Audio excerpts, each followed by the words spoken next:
হচ্ছে আর্থিং কেবল। আর্থিং কেবলের কালার হচ্ছে কয়েক কালার হয়, যেমন এটা হতে পারে আর্থিং কেবল, এটা হতে পারে, এগুলো হচ্ছে বিভিন্ন আরেকগুলোকে ডিপেন্ড করে আমরা কেবল দেখতেছি। এগুলো হচ্ছে কি আর্থিং কেবল। দেখেন এখানে অনেক প্রকারের আর্থিং কেবল আছে।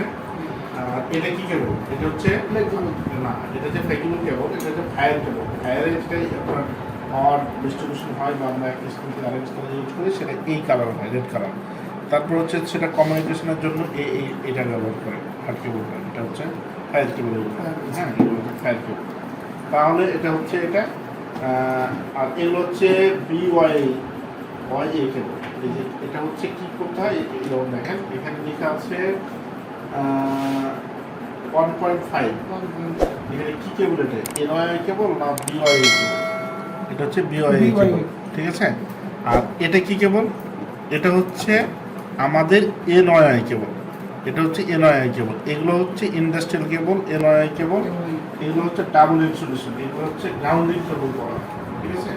এখানে আমাদের তারপর হচ্ছে এগুলো আমাদের একাধিক কেবল আছে। এই কেবলগুলো আপনাকে যখন ইন্ডাস্ট্রি কাজ করবেন, এটা হচ্ছে ফ্লেক্সিবল কেবল, ঠিক আছে। এটা হচ্ছে হার্ড কেবল।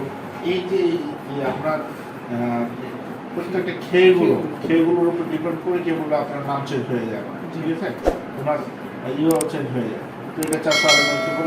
এগুলো আপনার যখন ইন্ডাস্ট্রিতে কাজ করবেন এগুলো লাগবে।